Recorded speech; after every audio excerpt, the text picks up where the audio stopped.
Con la conferencia del doctor Fernando Velázquez Velázquez, el modelo de participación criminal colombiano. La moderadora para esta sección será la doctora Angélica Romero Sánchez. La doctora Angélica Romero Sánchez es doctoranda, abogada de la Universidad Libre, alentó estudios de posgrado en la Universidad de Salamanca dentro del programa Problemas Actuales de Derecho Penal, donde obtuvo el grado de Salamanca, además del título de suficiencia investigadora. Ha trabajado en la rama judicial de Colombia por aproximadamente 8 años, habiendo ocupado los cargos de sustanciador de juzgado penal de circuito, auxiliar de magistrado del Tribunal Superior de Bogotá, juez penal municipal, juez penal de circuito, relatora de la Sala Penal del Tribunal Superior de Bogotá y juez de control de garantías. En la actualidad es becaria del Servicio Alemán de Intercambio Académico DAAD para adelantar estudios de magíster y doctorado en la Universidad de Friburgo de Brisgovia, Alemania, y la International Max Planck Research School de Derecho Penal Comparado del Instituto Max Planck de Derecho Penal Extranjero e Internacional de la misma ciudad. Los dejo con la doctora Angélica Romero. Bueno, buenas tardes. Continuamos entonces con la conferencia titulada El modelo de participación criminal colombiano del doctor Fernando Velázquez Velázquez. El doctor Fernando Velázquez Velázquez es doctor en Derecho y Ciencias Políticas de la Universidad de Antioquia, becario de las fundaciones alemanas Max Planck y Alexander von Humboldt, Intercampus Universidad de Cádiz, profesor de Derecho Penal y director del Departamento de Derecho Penal de la Universidad Sergio Arboleda de Bogotá, Colombia. Autor de varios libros de texto, artículos de revista y colaboraciones en libros colectivos en las áreas de su especialidad. También conferencista. Doctor Velázquez, por favor.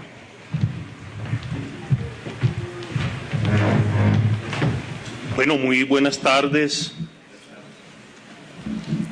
Tengo la penosa tarea de reducir un informe de 130 páginas para tratar de hacer una presentación de 30 minutos. Ustedes entenderán entonces que tendré que ser bastante esquemático.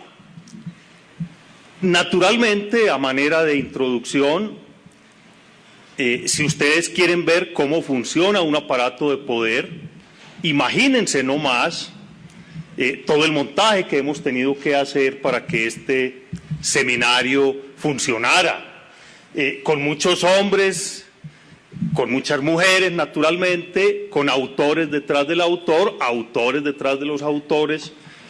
Por ejemplo, Jean-Michel Simon es un muy buen ejemplo de lo que es un autor detrás del autor, y detrás de él el profesor Siva, ¿no? Y empiecen entonces a analizar, de verdad, este es un buen ejemplo para que entiendan lo que es un aparato de poder ya no académico, sino en el ámbito criminal. Bueno, otra advertencia. Como ustedes entenderán, este informe plasma mi postura académica. Y mi postura es suficientemente conocida por mis textos. He pretendido diseñar para el derecho penal colombiano un sistema del derecho penal. Y como pretendo que hay que construir sistemas del derecho penal, naturalmente las consecuencias que extraigo pues tienen que ser coherentes con ese punto de partida. Por eso, cuando me ocupo del tema de este seminario, quiero ser coherente con el punto de partida.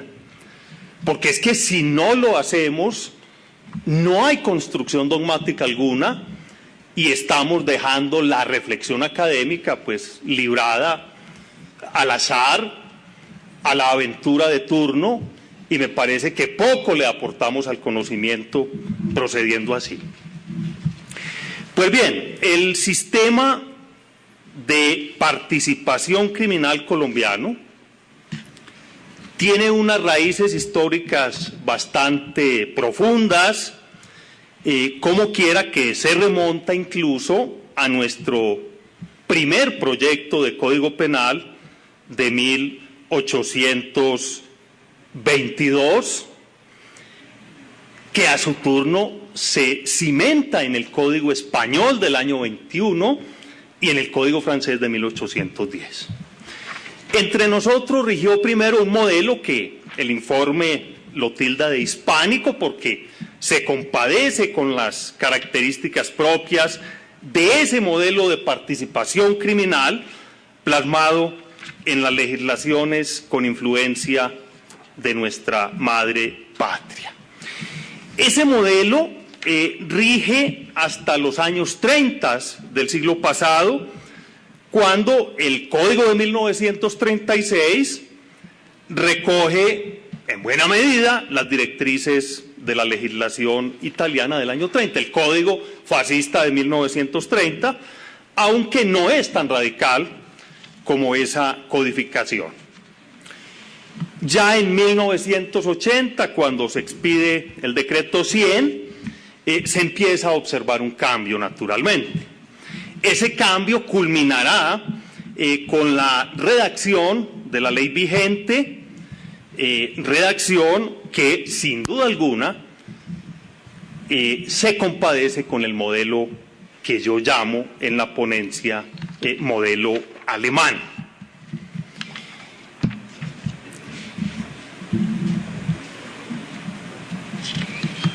Este modelo, entonces, se compadece con una determinada construcción dogmática del delito plasmada en la ley penal que tiene asidero en la Constitución vigente.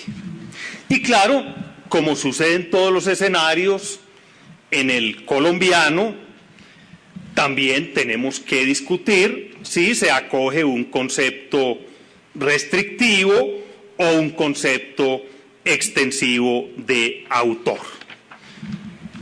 El informe cree que en el derecho nacional la disyuntiva no es absoluta si se tiene en cuenta que se puede sostener un doble concepto de autor. Uno restrictivo para las conductas dolosas y otro extensivo para las conductas culposas que venimos llamando imprudentes desde hace rato. Y claro, de la mano de esta postura se formulan una serie de principios que rigen en materia de autoría y participación, que son claves para entender la construcción total. El principio todos conocemos de la ejecutividad o de la exterioridad, de identidad, el de convergencia, el del retroceso, el principio de la accesoriedad que se plasma. La ley es muy clara en eso, en una accesoriedad limitada, y a su turno el principio de la incomunicabilidad como norma general. Los artículos 28 a 30, con toda claridad, de manera muy técnica, podríamos aseverarlo, distingue con toda claridad entre autoría y participación.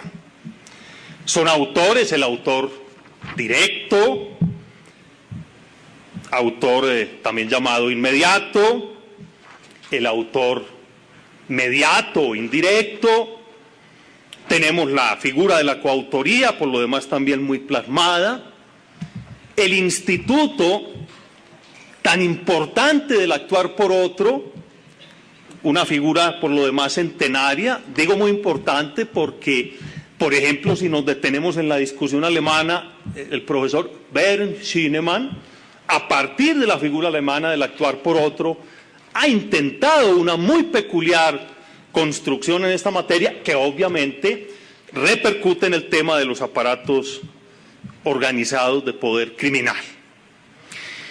El código prevé como modalidades de participación la que llama la determinación, la instigación en términos más precisos y por supuesto también la complicidad. Y al lado de estas figuras prevé la de los intervinientes, la del interviniente, figura que, digámoslo de una vez, ha suscitado muchas polémicas en la doctrina y, por supuesto, en la jurisprudencia, aunque pareciera que ya es pacífica la jurisprudencia de la Sala de Casación Penal en esta materia, aunque a mi modo de ver todavía incompleta. Estas formas de participación criminal, recordemos algunos de los modelos del profesor Sieber con su construcción funcionalista, tienen unas consecuencias punitivas bien claras. En Colombia, el autor directo, el autor mediato y el instigador están sometidos a la misma sanción. Para la complicidad hay una evidente atenuante punitiva, lo mismo que sucede con la figura del interviniente. Naturalmente, en nuestra dogmática también se ha discutido la distinción entre la autoría y la participación. Y claro, si uno hace un examen de la jurisprudencia y de la doctrina colombiana, encuentra que palabras más, palabras menos, a veces no tan bien formuladas las concepciones, las posturas que se debaten en el derecho comparado son igualmente de recibo en Colombia. Hemos tenido épocas en las cuales son las concepciones subjetivas las que han imperado. Creo que jurisprudencialmente estamos todavía en esa época.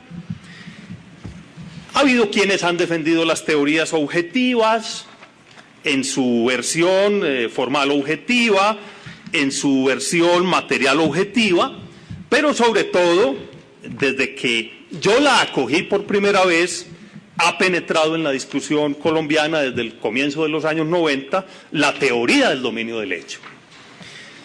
Y permítanme recordarles que fui el primer expositor que intentó una construcción dogmática del delito a partir del Código del 80 que se compadece con la discusión alemana de esos años y por ende tenía que incorporar dentro de la estructura que se proponía la teoría del dominio del hecho.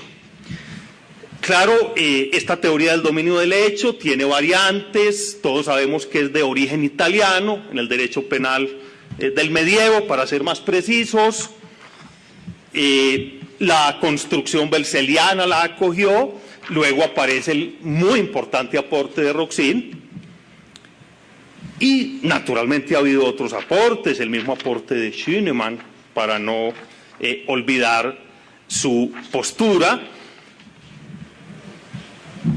Construcción que, retomando la elaboración original de Welsel, yo he querido llamar como dominio social del hecho.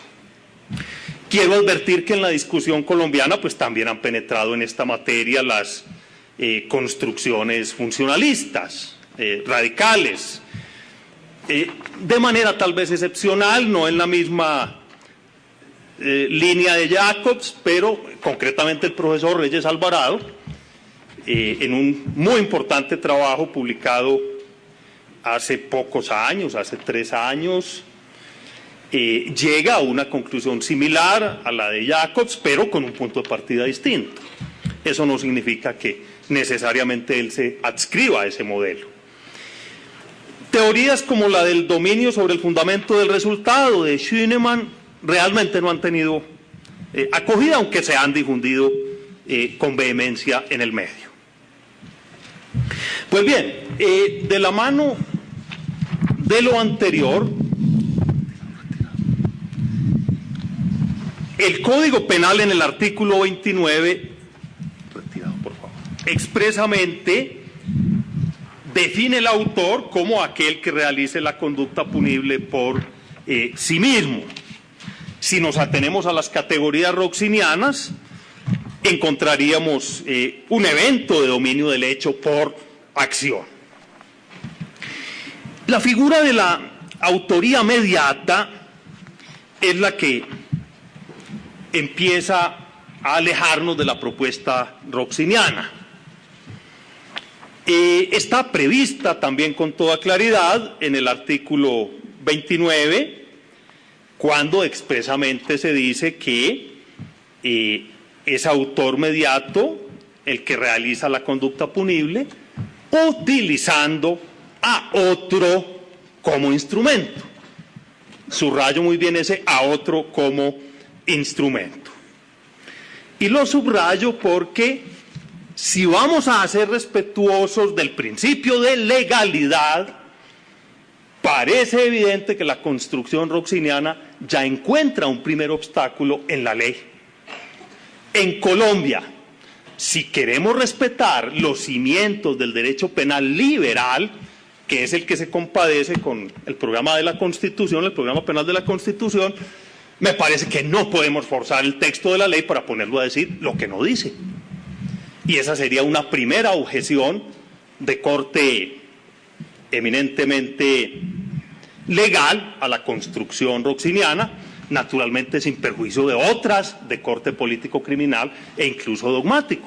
Porque hasta ahora hemos estado en la sesión bombardeados de la construcción de la autoría mediata a través de aparatos organizados de poder. Pero es muy importante tener en cuenta, la misma exposición de Roxin lo mostró esta mañana, que hay otras construcciones también muy coherentes que se han ocupado del tema. Incluso discípulos del mismo Roxin, como Schinemann, han ensayado otras construcciones que distan de la de Roxin después de criticarla. Entonces me parece que es importante para el debate que no perdamos la perspectiva, porque este no es un tema sencillo y las posturas son plurales y todas con argumentos convincentes y también con argumentos no convincentes. Todas son susceptibles de ser criticadas. Y eso lo que nos demuestra es que se requiere trabajar bastante en este ámbito para lograr una construcción que, antes que compadecerse con exigencias dogmáticas, que lo tiene que hacer, se compadezca también con la realidad social y política que nos circunda. Bien decía el magistrado Espinosa Pérez esta mañana que Colombia es un laboratorio de casos y los aparatos de poder criminal que hemos tenido, que tenemos, exigen que el derecho penal dé respuestas análogas. Por eso, cuando el informe se ocupa de los casos de exclusión de la autoría mediata, comparte con Roxin, toda su construcción, salvo en lo que toca con el instrumento que obra dentro de un aparato de poder en el seno de organizaciones delictivas. Los demás casos, pues hombre, son perfectamente coherentes y el informe pues entiende que de cara al derecho positivo deben sostenerse. Esta postura es importante que la tengamos en cuenta porque es ella la que va a servir de punto de partida para la solución de los casos que se nos han puesto como materia de reflexión por parte del Instituto Max Planck. La coautoría aparece también muy bien plasmada en nuestra legislación. Yo diría que es lo suficientemente clara cuando demanda la presencia de dos componentes, uno subjetivo, para el caso la decisión, la resolución delictiva, el acuerdo común, y otro de naturaleza objetiva, en cuanto que debe mediar una contribución, un aporte objetivo y esencial al hecho. Con este punto de partida, naturalmente, se entiende que no hay coautoría en los hechos culposos o imprudentes, como lo quiere algún sector doctrinario, incluso con algún apego ya en la jurisprudencia, tampoco en las figuras que exigen un autor idóneo, y por supuesto se desecha como forma de coautoría la llamada autoría accesoria o paralela. Y ya que hablamos de coautoría, el informe entiende que en Colombia existe coautoría en los hechos tentados y en los hechos omisivos, pero rechaza de manera categórica la construcción de la muy mal llamada coautoría impropia. Una figura que se diseñó por la jurisprudencia de la Corte desde los años 80, que a la par de la teoría subjetiva trata como autor a todo aquel que interviene en el hecho. Y claro, es un comodín ideal para castigar a todo el mundo, así no tengamos prueba en relación con los hechos que se le imputan a la gente.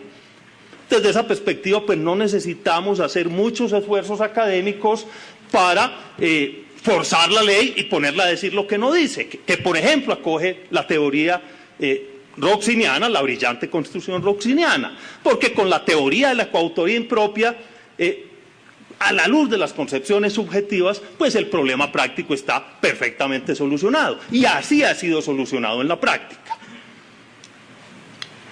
Ha sido solucionado porque hemos quebrantado el ideario demoliberal sin importar de qué concepción se trata.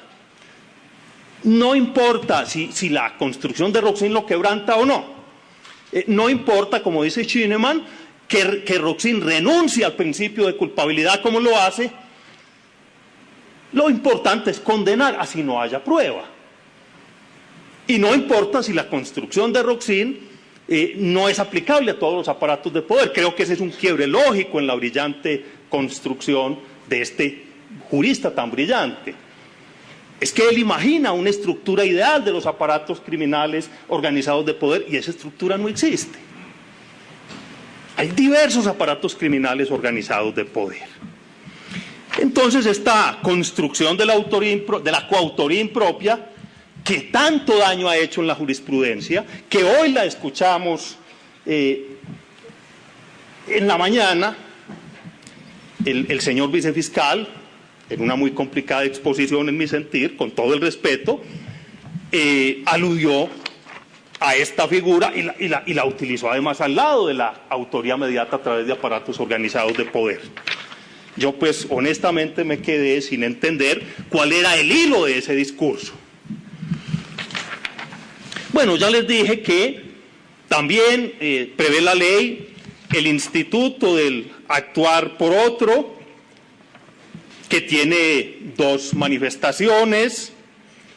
La primera de ellas supone que se tenga la calidad de integrante o órgano de representación autorizado o de hecho de una entidad colectiva con personería jurídica o sin ella, o cuando en los mismos supuestos la persona lleva la vocería de una persona natural y realiza un tipo especial. Es el actuar en lugar de una persona física, de otra persona física. Esta categoría, pues como sabemos, dada la redacción legal, solo opera en tratándose de los llamados delitos especiales o delicta propia. Y claro, de la mano de esta construcción de la autoría aparece la participación en sus dos modalidades de instigación y complicidad. También muy bien previstas en nuestra ley, los reparos dogmáticos son mínimos. Fíjense bien, hablo de reparos dogmáticos. Pareciera claro que el fundamento de punición en esta materia es la llamada teoría de la causación o del favorecimiento, según la cual el fundamento de punición de la participación radica en que el instigador o el cómplice generan con su comportamiento una situación típica y antijurídica de carácter doloso, o la favorece desde un plano material o psíquico. La ley es muy clara, el que determine a otro a realizar, pues se sobreentiende una conducta típica y antijurídica acorde con el principio de la accesoriedad limitada. Bueno, el informe precisa bien cuáles son los requisitos que debe reunir esta categoría, sus formas, etc. En cuanto a la complicidad, también encontramos en la ley muy bien caracterizada esta forma de participación criminal en sentido estricto, con sus diversas modalidades. Quiero recordar que ella no solo emerge del artículo 30, sino también del artículo 61, porque cuando se señalan las pautas de determinación de la sanción penal, la ley expresamente hace el distingo entre complicidad necesaria y no necesaria. Y hago esta observación porque un muy brillante catedrático español, muy amigo por lo demás, olvidó a la hora de hacer un intento de interpretar la ley colombiana, olvidó este artículo y claro, pues las consecuencias a las que se llegan si uno olvida el artículo 61 son desastrosas. Él pretende que en Colombia no hay distinción entre complicidad necesaria y no necesaria y que la complicidad necesaria incluso puede castigarse como autoría, con la misma pena del autor. Bueno, la figura del interviniente, que, repito, ha dado mucha tela que cortar, aparece también en nuestra legislación. Todos sabemos que se prevé una atenuante punitiva para el, comillas, autor que, así tenga el dominio del hecho, intervenga en la realización de una conducta que requiera un sujeto activo calificado. Esta construcción resuelve en parte el problema, el vacío legal que se detectó durante la vigencia del Código del 80, sin embargo se quedó corta porque no contempló los delitos de propia mano. Yo he tratado, haciendo una interpretación teleológica del texto también, de incluirlos, pero no es fácil.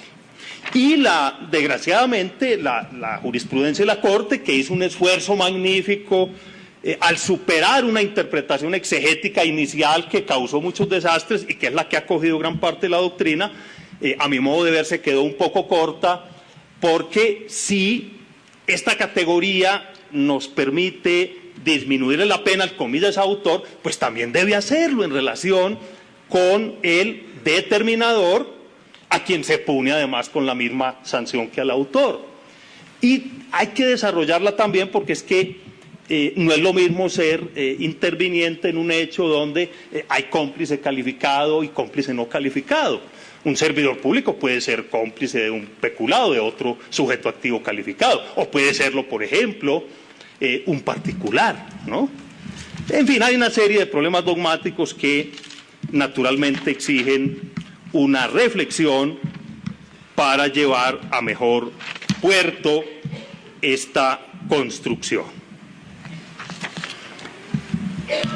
Bueno, siguiendo el hilo de la discusión, de la mano del cuestionario que nos pidieron hacer cuando se nos solicitó el informe, hay que tener en cuenta que la ley prevé figuras en la parte especial que son muy importantes a la hora de debatir este asunto.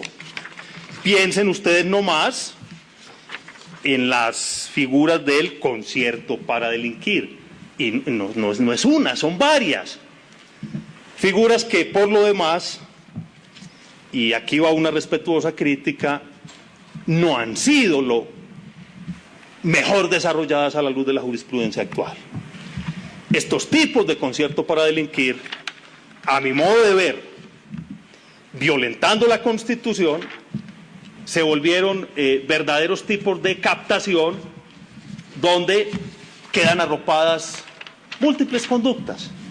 Aquellos tipos que en los códigos penales autoritarios reemplazan medio código penal y todo el aparato sigue funcionando como si no pasara absolutamente nada. Creo que esta es una materia que exige en Colombia una adecuada reflexión, porque si tenemos unos tipos de concierto para delinquir que prevén una punición en extremo elevada, pues hombre, el debate en torno a si autoría mediata en aparatos organizados de poder yo creo que va tomando otro perfil. Es que ya tenemos en la parte especial un instrumento idóneo para perseguir estas delincuencias. Y ojalá idóneo, pero bien construido dogmáticamente para que las persigamos, repito, sin violentar el principio de legalidad, los principios en materia de prueba, que es que también existen. Estamos violentando los principios en materia de prueba. Esto pues de la mano de la ponencia, yo sé que me quedan 3 minutos, 5, bueno, muy generosa la señora moderadora, de la ponencia que el profesor Siever formular esta mañana cuando mostraba modelos que justamente en la parte especial prevén mecanismos para solucionar estos temas. Naturalmente, y ya voy terminando, creo que no me voy a tomar los 5 minutos tan amablemente otorgados, también tenemos figuras como la instigación para delinquir en el artículo 348. Pues bien, quiero poner punto final en esta muy breve intervención, recordando el que fue el planteamiento inicial. La postura que asumo va de la mano de la tentativa, yo no sé si acertada o fallida, eso lo calificarán otros, de construir un sistema del derecho penal, un sistema del derecho penal respetuoso con el texto legal, porque por más modernas que sean algunas tesis que se esgrimen y por más que algunos arguyan que quieren hacer un nuevo derecho, cuando violentamos el texto de la ley, cuando desconocemos que el principio de legalidad tiene unas consecuencias muy claras, cuando desconocemos el principio de culpabilidad, el principio de dignidad de la persona humana, el programa penal de la Constitución, entonces las construcciones dogmáticas no sirven absolutamente para nada y la solución de los casos queda librada a la intuición de los administradores de justicia. Y para eso no necesitamos construcción dogmática. Y podemos llamar como queramos a la fórmula que empleemos. Muchas gracias.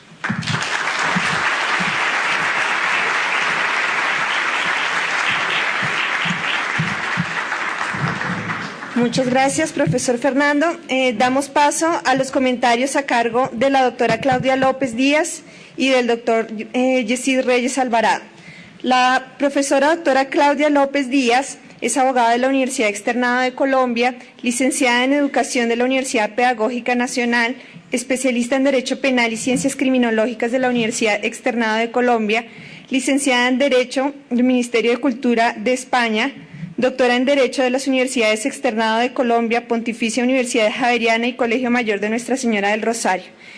Es exbecaria del DAD y de la Fundación Alexander von Humboldt. Además, profesora universitaria en Derecho Penal, Responsabilidad Civil y Constitucional colombiana. Actualmente, profesora investigadora del Departamento de Derecho Penal de la Universidad Sergio Arboleda y profesora empregado en la Cátedra de Derecho Penal Especial 1 y 2 y en el posgrado en la especialización de Derecho Penal con el módulo de imputación objetiva. Además, es autora de varias obras. El doctor Yesid Reyes Alvarado es abogado de la Universidad Externado de Colombia, especialista en Derecho Penal y Criminología de la Universidad Externado de Colombia. Además, el doctor Yesid es conjuez de la Sala Penal de la Corte Suprema de Justicia, profesor de Derecho Penal de la Universidad de los Andes, abogado independiente y columnista del periódico El Espectador. Doctora Claudia López, tiene usted el uso de la palabra.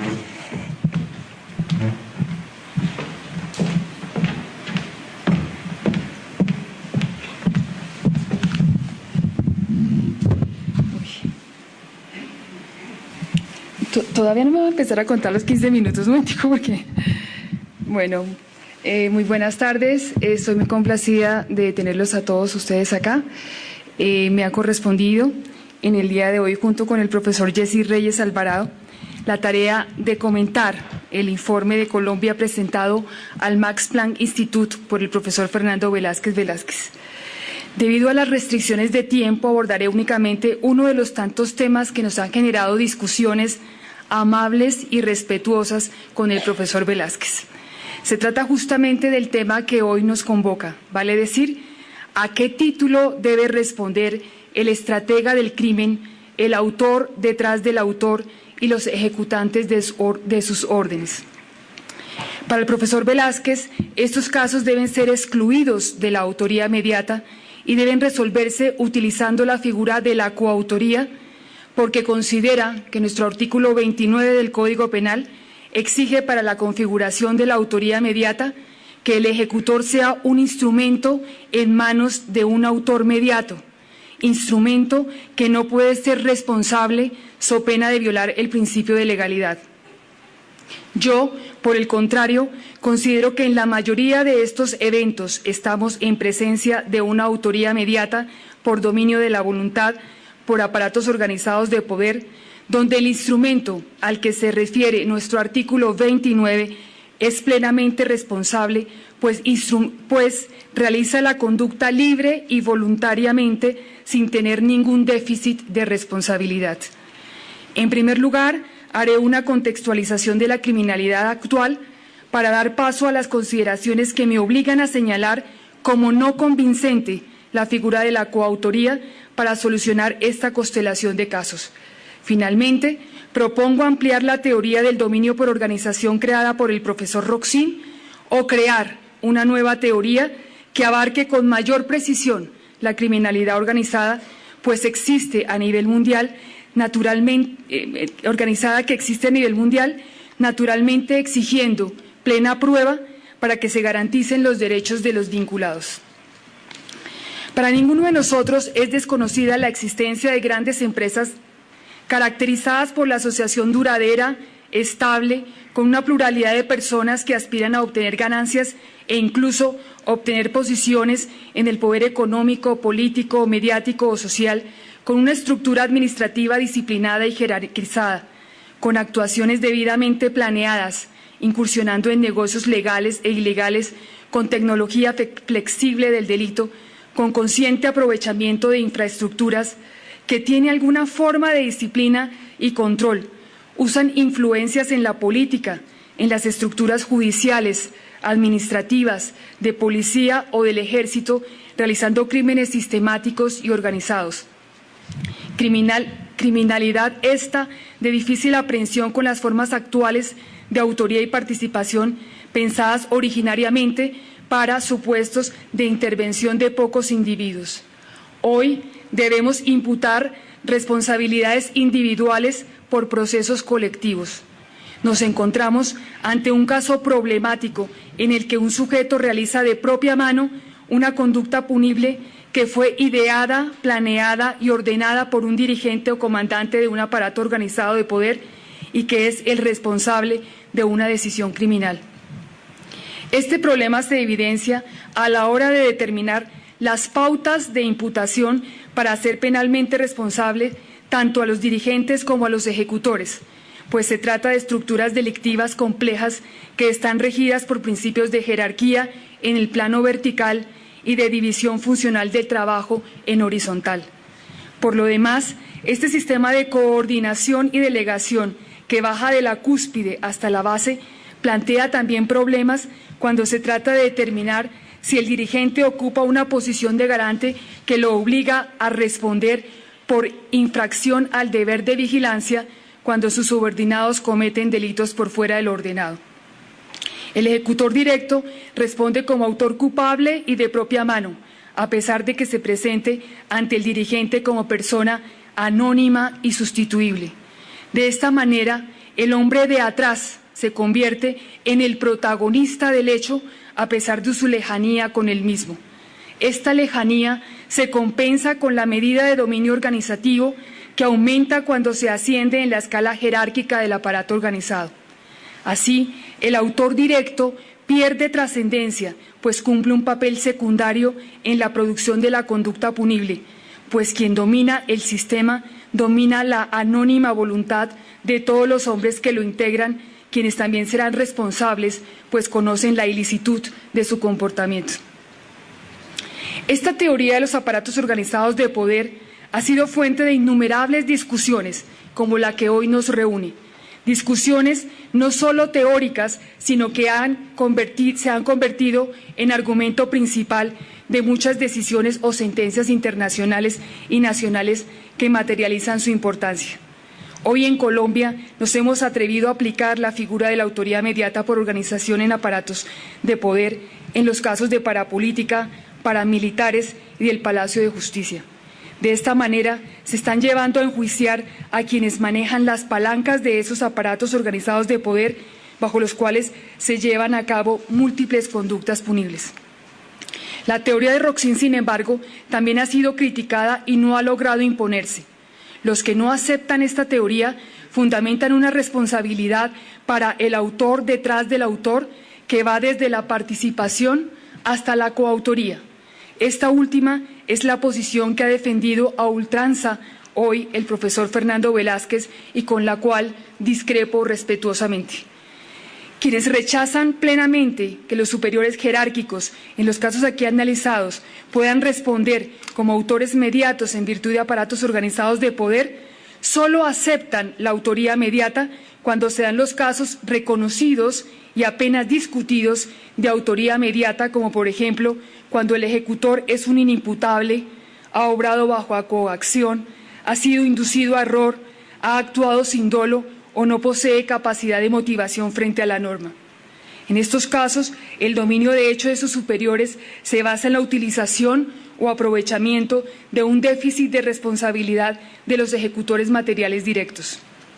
La autoría mediata, entonces, está fundamentada bajo el principio de responsabilidad, el cual atribuye la condición de instrumento al ejecutor directo. De acuerdo con este principio, que se pretende hacer operar de manera automática, no es posible aceptar una autoría mediata en el hombre de atrás, cuando el ejecutor directo sea una persona que ha actuado libre, voluntaria y responsablemente. Esta interpretación estricta del principio de responsabilidad como límite a la autoría mediata no puede prosperar. Enfrenta múltiples objeciones. La primera de ellas, porque esos mismos detractores de la autoría mediata por dominio de organización excepcionan ese principio de responsabilidad y, por lo tanto, el de legalidad, pues aceptan la autoría mediata en casos como en el que el ejecutor directo se encuentra en una situación de error de tipo vencible, caso en el cual ese ejecutor podrá responder por el delito imprudente si se corresponde a un tipo penal. Admite esta responsabilidad. O en una situación de error vencible de prohibición, en el que deberá responder por un delito doloso de modo atenuado o en una situación de incompleta inculpabilidad en la que también se le deberá reconocer una responsabilidad penal atenuada. Con esta aplicación se puede notar la incoherencia de quienes pregonan como principio de la autoría mediata la responsabilidad, pues el ejecutor en estos casos actúa con dominio del hecho y por lo tanto responde penalmente. La segunda objeción que se debe hacer para quienes pretenden imputar estos casos a título de coautoría hace referencia a la falta de acuerdo común entre dirigente o comandante del aparato organizado de poder y el ejecutor material, requisito tradicional y esencial de la coautoría, pues la pertenencia de ambos sujetos a esa organización criminal no es elemento suficiente que permita afirmar que existió esa resolución conjunta de cometer un delito. Recordemos que en la coautoría se exige la igualdad de poderes y distribución de funciones no subordinadas entre sí, sino en sentido de igualdad. En el acuerdo, los coautores deben tener la misma capacidad para decidir el sí y el cómo de la conducta punible que planean. Algunos autores exigen además que las acciones que se vayan a realizar sean de igual rango con el fin de diferenciar la coautoría de la complicidad. Elementos estos que no aparecen en los casos de autoría mediata en virtud de aparatos organizados de poder. El otro gran problema al que se enfrenta la tesis de la coautoría es que no tiene cómo justificar la realización mancomunada o conjunta del hecho exigida expresamente por el Código Penal alemán y español, no en el colombiano, cuando en estos supuestos el hombre de atrás lo que hace es emitir una orden. En efecto, En los casos que nos interesan, el hombre de atrás que da la orden no actualiza su función de dirigente en la fase de ejecución, como se exige en la coautoría, ya que lo que hace es delegar en los escalones inferiores de la organización. Así las cosas, es difícil atribuirle un dominio funcional del hecho conjuntamente con el ejecutor, y a esto se debe agregar que en la mayoría de los casos es casi imposible constatar la ocurrencia del acuerdo común, pues repetimos, más que un acuerdo, lo que hay es una orden que debe cumplirse, que llega al ejecutor a través de una cadena de sujetos precedentes. Por lo demás, la esencialidad de la contribución como requisito de la coautoría se demuestra cuando se puede comprobar que en el concreto coautor puede arruinar el plan común cuando decide no hacer el aporte al que se comprometió. En cambio, en los supuestos del dominio por organización por aparatos de poder, si el ejecutor concreto decide no actuar, ello no implica que la orden dada por el dirigente no se cumpla, pues éste, al tener el dominio del hecho, lo puede reemplazar y cumplir su objetivo. Esto nos demuestra que no existe un dominio de hecho funcional, sino un dominio por organización que lo tiene el dirigente. Una cuarta objeción a considerar en estos casos es que en la coautoría la relación entre intervinientes es de tipo horizontal. En cambio, en los aparatos organizados de poder existe una jerarquización. Hay una coordinación vertical que en la mayoría de los casos genera subordinación. Tengo el convencimiento que bajo determinadas condiciones la calificación que corresponde a los superiores jerárquicos por las conductas delictivas realizadas por los subalternos en cumplimiento de sus órdenes o instrucciones no es otra que la de autores mediatos por dominio de la voluntad en aparatos organizados de poder. En todo caso, considero que no es posible generalizar o realizar elucubraciones categóricas en el sentido de brindar un criterio único para solucionar los casos en los cuales se presentan cadenas de mando en la Comisión de Conductas Punibles. Por lo tanto, será el operador jurídico, en el caso concreto, con suficiente material probatorio y garantizando plenamente el derecho de defensa de los imputados, quien deberá verificar los requisitos que exija cada uno de los conceptos de autoría y participación para formular cargos o condenar.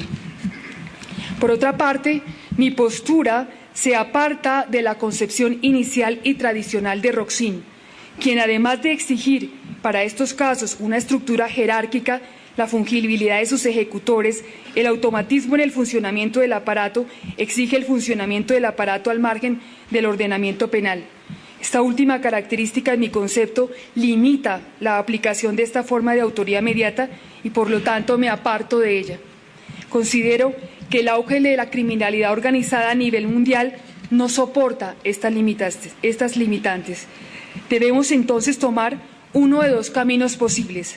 O empezamos a excepcionar cada uno de los elementos que para Roxin fundamentan esta forma de autoría, o creamos una nueva teoría que nos permita tratar estas constelaciones de casos. Si escogemos la primera alternativa, nos vemos abocados a desfigurar esta forma de participación en forma similar a como lo han hecho con la coautoría quienes pretenden explicar estos fenómenos de macrocriminalidad organizada, como hemos visto. Esta postura no me convence, me parece inadecuada, lo que me lleva a pensar que quizá deberíamos crear una nueva forma de participación criminal de autor doloso detrás de autor doloso que se adopte a la delincuencia actual, donde quepan sin duda alguna o sin interpretaciones extensivas estas formas actuales de criminalidad. Así se acabarían las discusiones, se aceptaría este tipo de autoría tanto para las organizaciones o empresas que actúan al margen de la ley, como para aquellas que trabajan bajo un manto de legalidad, pero que en realidad detrás esconden organizaciones mafiosas, terroristas, que trafican con prostitución y corrupción de menores, que blanquean capitales, que cometen defraudaciones tributarias o que se dedican al tráfico de drogas, de precursores, de armas, de municiones, de influencias, entre otras. Fundamento de esta teoría del autor doloso detrás del autor doloso sería el dominio del aparato de poder por parte de su dirigente, quien no instrumentaliza a sus ejecutores, pues estos actúan libre y responsablemente con una específica finalidad. Los requisitos de esta nueva forma de autoría mediata podrían ser los siguientes. Primero, aparato u organización de poder político, militar, económico o social creado al margen o conforme a la ley con actitud hostil hacia el ordenamiento jurídico que encubre a sus miembros para evitar persecución penal.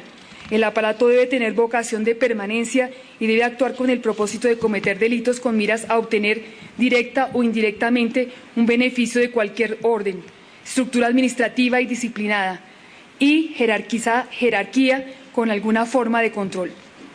2. Jerarquización del aparato que permita la separación entre dirigentes y simples ejecutores, en donde el hombre de atrás o dirigente emite una orden que debe ser cumplida por su ejecutor, que lo hace de manera libre, voluntaria y con total responsabilidad. 3. Existencia de relaciones de subordinación que permiten atribuir al dirigente un dominio sobre el curso de los acontecimientos. 4. Dominio del hecho directo del ejecutor y dominio del hecho por voluntad en el aparato organizado de poder. 5. Fungibilidad de los ejecutores. 6. Conocimiento por parte del ejecutor de la existencia de un centro de decisiones de esa organización que no requiera necesariamente el conocimiento directo de los dirigentes u ordenantes. Dejo a ustedes estas reflexiones que serán importantes para la discusión.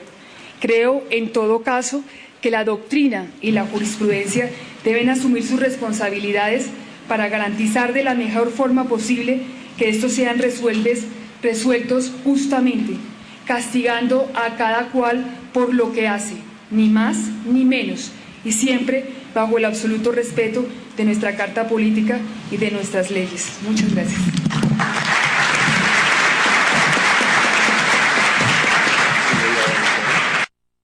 El doctor Velázquez señala, con razón, que he tenido una posición crítica sobre la interpretación que la Corte Suprema de Justicia ha venido haciendo al contenido del inciso 4 del artículo 30 del Código Penal colombiano. De manera puntual, se dice en el informe que considero esas interpretaciones como, abro comillas, soluciones dogmáticamente insatisfactorias y vulneradoras de principios fundamentales como el de legalidad, cierro comillas. Creo que el uso de estas expresiones merece un comentario de mi parte. Cuando la Corte Suprema de Justicia señala que el concepto de interviniente se refiere al autor que carece de la cualificación exigida en el tipo penal, está afirmando que una conducta puede ser típica aun cuando falte uno de los elementos contenidos en la norma que la sanciona. Si el tipo penal dice que es punible el servidor público que se apropie de dineros del Estado, parece evidente que la condición de servidor público es un elemento del tipo cuya inexistencia debería mantener la actuación al margen del derecho penal. Lo que afirma la comentada jurisprudencia de la Corte Suprema de Justicia es que si ese elemento del tipo falta, la conducta sigue siendo típica, pero su autor merece una atenuación punitiva. Como por esa vía se admite la tipicidad de una conducta pese a que no reúne los requisitos consagrados en el tipo, sostengo que se trata de una interpretación violatoria del principio de legalidad en cuanto se sanciona a una persona que carece de la cualificación que una norma exige para considerar que su conducta es típica. Para tratar de evadir esta consecuencia, la Corte Suprema ha dicho que en estos casos el principio de legalidad se preserva si uno de los partícipes tiene la cualificación exigida en el tipo penal para el sujeto activo. Con esta precisión, la Corte da a entender que la cualificación que algunos tipos penales exigen para el sujeto activo no se refiere solo a los autores, sino que puede comprender también a los partícipes, es decir, el determinador y el cómplice. Es decir, que en algunos casos la punibilidad de los partícipes se deriva directamente del tipo penal y no de las figuras que en la parte general de los códigos penales suelen consagrar la figura de la participación criminal. Esta interpretación de la Corte indica que quien no tiene la cualificación exigida en un tipo penal puede ser autor de la conducta contenida en él, a condición de que alguno de quienes participen en la ejecución de la misma tenga la cualificación exigida en la norma. Expresado en términos dogmáticos, Esto significa que la punibilidad del autor que carece de la cualificación exigida en el tipo penal depende que uno de los partícipes, determinador o cómplice en el delito, posea esa cualificación.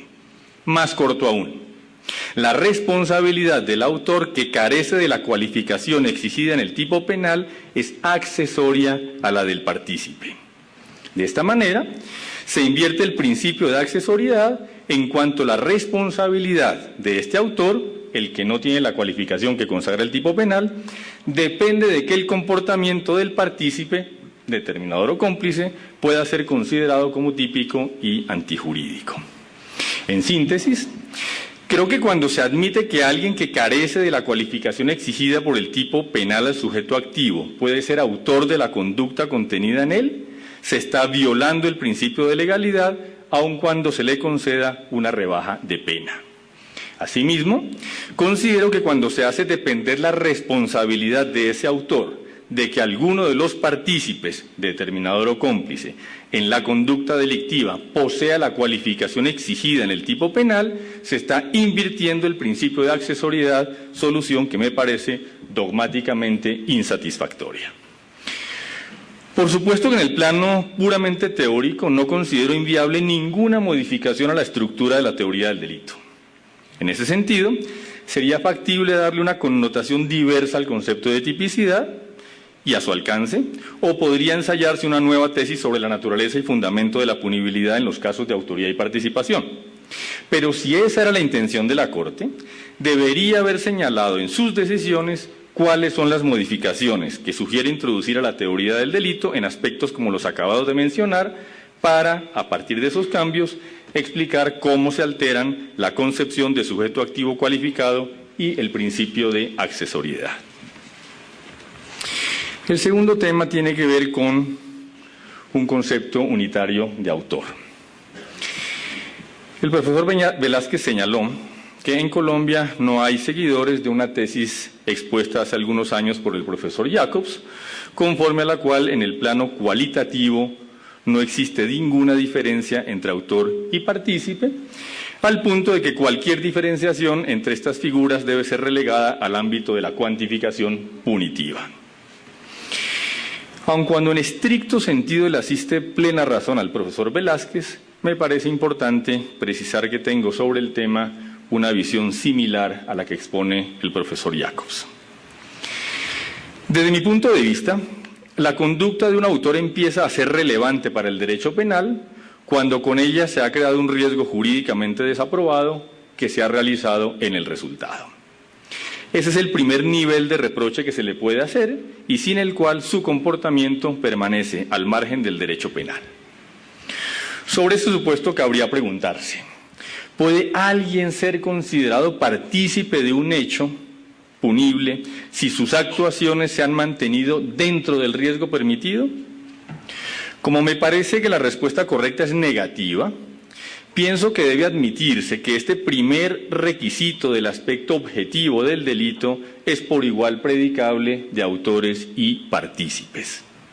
Ahora bien, ¿puede alguien ser partícipe de un delito si el riesgo jurídicamente desaprobado que creó no guarda ninguna relación con el resultado que despierta el interés del derecho penal? También aquí creo que la respuesta debe ser negativa y ello me lleva a sostener que en el plano objetivo no hay una diferencia en cuanto a la razón de ser de la punibilidad de autores y partícipes. Ambos ingresan al mundo del derecho penal porque con sus conductas crearon riesgos jurídicamente desaprobados que se realizaron en el resultado, entendido como indebido ataque al bien jurídico objeto de protección. Ahora bien, como la división del trabajo suele acompañar también las actividades al margen de la ley, debe admitirse que la observación de las conductas individuales de quienes toman parte en un delito cometido por un número plural de personas, que entre ellos se distribuyen funciones, no pueden ser fácilmente calificadas como creadoras de riesgos jurídicamente desaprobados o cuando menos no del mismo riesgo desaprobado que crea el autor. Ese parece ser uno de los fundamentos del principio de accesoriedad que permite dotar de relevancia la conducta del partícipe no por sí misma, sino por la trascendencia que tiene la del autor. A mi modo de ver, la solución está en valorar la conducta desde el punto de vista de su trascendencia social. Tratándose de delitos cometidos por varias personas con división de trabajo, eso significa que el derecho penal debe comenzar su análisis por la relevancia de la conducta colectiva, pues abordar el tema mediante el análisis de los aportes individuales que la conforman no permitiría llegar a soluciones correctas. Difícilmente la totalidad de quienes toman parte en el robo de un banco acomodan su comportamiento individual al tipo penal respectivo.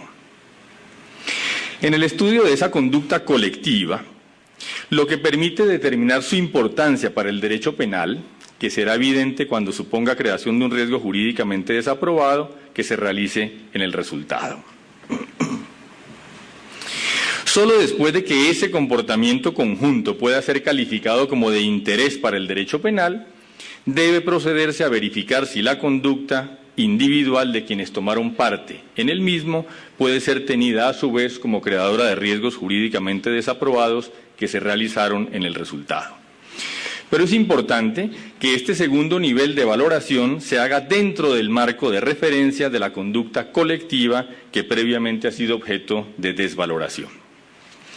Dentro de este esquema, la cualificación que eventualmente exija el tipo penal para el sujeto activo de la conducta puede ser predicada de cualquiera que tome parte en la conducta, justamente porque esa cualificación no corresponde a comportamientos individuales, sino a la acción conjunta.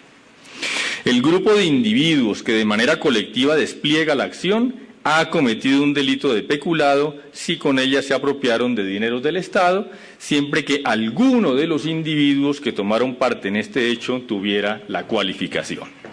Desde luego que, en el plano de la punibilidad, es perfectamente viable que se asignen penas mayores a quienes tomaron parte en la conducta delictiva, teniendo la cualificación exigida en el tipo penal, que a quienes carecían de esa condición. Pero el tema es de naturaleza punitiva, en cuanto se estima que merece mayor reproche quien toma parte en estas acciones teniendo una cualificación que le exige deberes de conducta más estrictos frente al bien jurídico objeto de protección. Sobre el supuesto de que en el plano objetivo no hay forma de distinguir entre aquello que determina la relevancia penal de la conducta desplegada por un autor y la desarrollada por un partícipe, comparto la idea de que la diferencia entre ellos debe realizarse al momento de tasar la pena. Es en esa oportunidad cuando puede valorarse la trascendencia que dentro de la acción colectiva tuvo el aporte individual y con base en ella puede fijarse el quantum punitivo. Me parece importante precisar, por último, que aun cuando resulta válido sostener que esta teoría puede denominarse unitaria, no puede equipararse con las antiguas concepciones unitarias causalistas de autoría. Sus puntos de partida son diversos y, por consiguiente, la valoración crítica que de la misma se haga debe tomar en cuenta los puntos de partida sobre los que está edificada. Muchas gracias.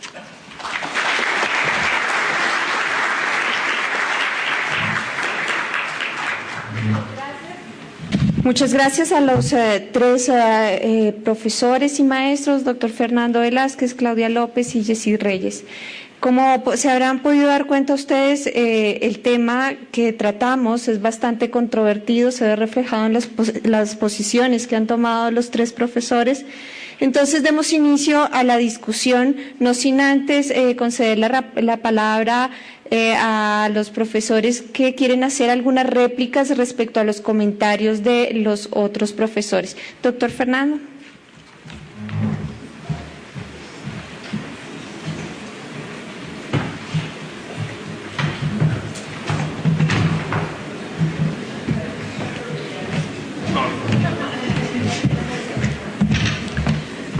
Bueno, ustedes me van a excusar, pero el hecho de no haber conocido con antelación, como se había señalado por los organizadores, el comentario crítico de la profesora Claudia López, que sí es del profesor Yesid Reyes Alvarado, me obliga a hacer la contrarréplica, porque no puedo quedar en inferioridad de condiciones, máxima que ella tuvo meses para estudiar mi informe. Para ella van unas respetuosas, muy respetuosas y cariñosas observaciones. Lo primero es que ella está confundiendo el plano del ser con el del deber ser. Si ella me demuestra que el artículo 29 está redactado como ella lo dice, pues puedo pensar en renunciar a mi postura. Si ella me demuestra que quienes sugerimos, porque es que el texto lo sugerí yo, y es mi redacción, que ese texto dice lo que ella quiere que diga, entonces podemos discutir de otra manera. O sea, no podemos confundir una discusión de ley data o ley lata con una discusión de ley ferenda, perdón. Puede ser que desde la perspectiva del derecho positivo nos pongamos de acuerdo en que la ley no da pie para desde la autoría mediata y que uno la sostenga de ley ferenda, perfectamente respetable, ni más faltaba. Otra preocupación me asiste. Conozco todos los escritos de la profesora Claudia López en los que se confiesa una reconocida partidaria de la construcción de Jacobs. ¿Qué no decir de su maravilloso libro sobre imputación objetiva o de su libro sobre acciones a propio riesgo? Si es que vamos a ser coherentes con el sistema, ¿cómo es que una jacobsiana sostiene hoy la tesis de Roxin parcialmente? No empotra dentro de la construcción que ella ha defendido, a no ser que haya evolucionado tanto la construcción que hoy nos ha defendido. Naturalmente ella se aparta, y yo también me aparto, de la construcción roxiniana de los delitos consistentes en la infracción de un deber, que es la manera como Roxin elude el debate en tratándose de los aparatos organizados de poder al interior de las empresas. Y esa es una manera inteligente de eludir el debate. Ella llega hasta extenderlo allí, perfectamente vale, pero hay una contradicción sistemática. Y que no me replique ella que es que yo entonces defiendo la tesis de Jacobs, porque ella ha dicho que mi tesis es la de la coautoría, y esa postura tampoco es exactamente cierta. Quien haya leído mis escritos, y están allí para que los miremos, sabe con precisión que he dicho que al interior de los aparatos organizados de poder encontramos formas de coautoría, formas de instigación, formas de complicidad, formas de autoría, comillas, material, para utilizar ese viejo lenguaje positivista, formas de complicidad, y que dependiendo de la estructura de cada aparato, con las categorías dogmáticas que hoy tenemos, es que tenemos que analizar la conducta de quienes delinquen al interior de esos aparatos. Claro, estoy de acuerdo con ella. Las viejas categorías son insuficientes, porque las formas de criminalidad nuevas exigen que el derecho penal replantee categorías.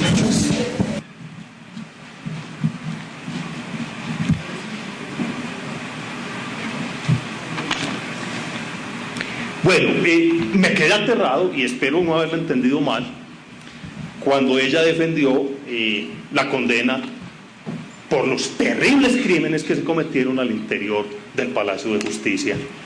La defendió, espero que no la esté defendiendo en todos los planos y solo sea en relación con la tesis de la autoría mediata. Y me quedé aterrado porque esa condena es indefensable desde la perspectiva del derecho penal vigente, que prohíbe la aplicación retroactiva de la ley en desfavor del reo, que impide que conductas ya prescritas sean de nuevo juzgadas, y que van de la mano de un derecho penal expansionista que quiere apoderarse de todo.